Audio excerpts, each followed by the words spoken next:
Hello friend, welcome back to Toyota Maintenance YouTube channel. I have today new customer in the shop. They own 2013 Toyota Prius V. It has approximately 93,000 miles on the odometer.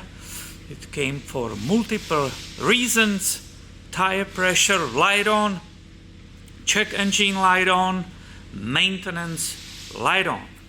So tire pressure was checked by the dealer. They said the sensors in the wheels are not communicating anymore with the computer, so the light stays on. The repair is approximately, dealer will repair it for you approximately for $900. Checked off, the owner knows about it, the light stays on. Check engine light on. Codes for the gasket, fortunately not for the head gasket. So the gas cap was loose, it's old, I don't think it's even original. I will recommend them to replace it with the Toyota gas cap. Toyota dealer doesn't have it, shockingly, today. It will be here tomorrow. The price is approximately $40, so that's easy. Maintenance light is for engine oil change and filter, right? That's totally normal. There's nothing to write about home. But what I want to show you is very important maintenance. You probably hear the rain. It's fall, it's end of November. It's a very important maintenance for the Prius owners. All Prius owners have something what should be checked frequently, especially when you are coming in the winter. Let me show you what I mean. It's a new customer. She's very organized, so she brought me the list of the services. She has a copies of whatever was done in the past, and I kept asking a lot of questions. We spent our time, met each other, and I asked a lot of questions about the use of the vehicle. And she answered, and she disclosed that she already this year had to be jumped. She will come to the vehicle and it will not start, and she had to be jumped. Now, you probably know immediately what I'm talking about. Also, you see the hint. Look how this light is weak, how dim. This is a little bulb. It should be really nice and bright. And look how dim and barely working it is. And why? Well, it's because here there's so little light, and you hear the rain. It's here. The winter is here. So I will bring the flashlight, the work light, and I will show you what I meant with that maintenance. And I asked the owner, hey, how old the battery is? What do you think? She said, well, it will be something approximately like 5 years. And I said to her, hey, I will go check this, but that just tells me you need to deal with it. It doesn't matter that these batteries are a little bit more expensive than the normal 12 volts. This will let you strand it.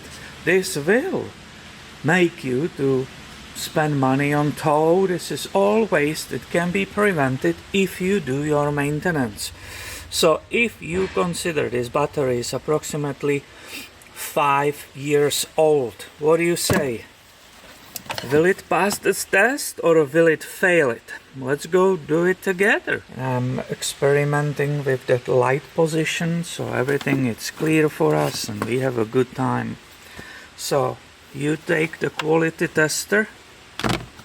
I will do it with one hand, so it will be a little bit weird, but you connect it to the battery and you will test it. And you can keep making educated guesses. So far we didn't even know what's the voltage. However, this slide was clearly showing us, hey, it's not good. And guess what, my friend?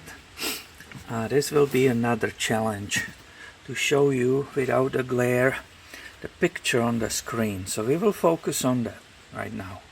It says 12.32 volts. Is it visible to you? I hope so.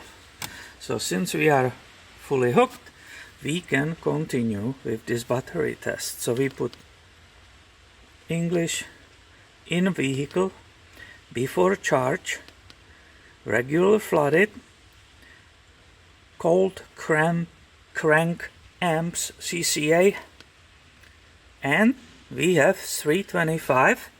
You read it right there. It's all the data is down here. You can read it. So I put it on 325 and let's go and test it.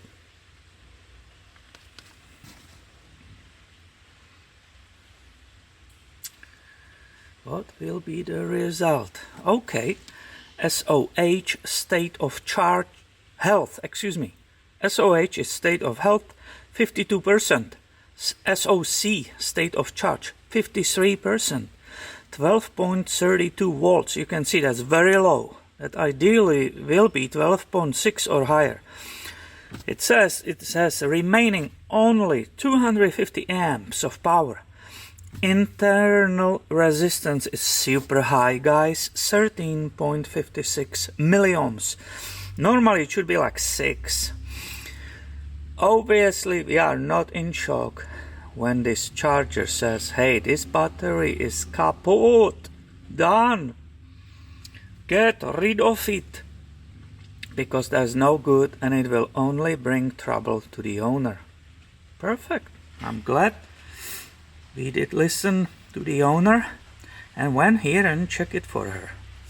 And these batteries are a little bit more expensive than the standard big one. I guess because they don't make so many of them. The retail is somewhere around $190, $200.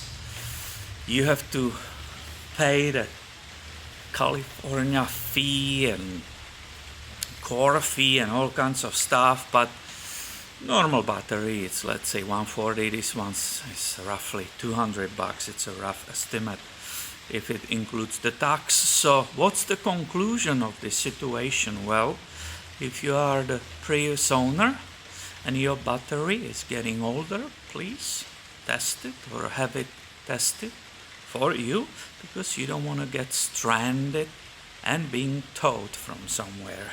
Definitely it's one of the weak points of this generation and previous generation of Priuses. All you just have to do, keep eye on it, and then you are good to go and your Prius will serve you perfectly. So I hope you like this video. If you do, give it thumb up. Apparently it helps with Google. Be subscribed, have notification, because more videos are coming soon. Thank you for watching and have a great day, my friend.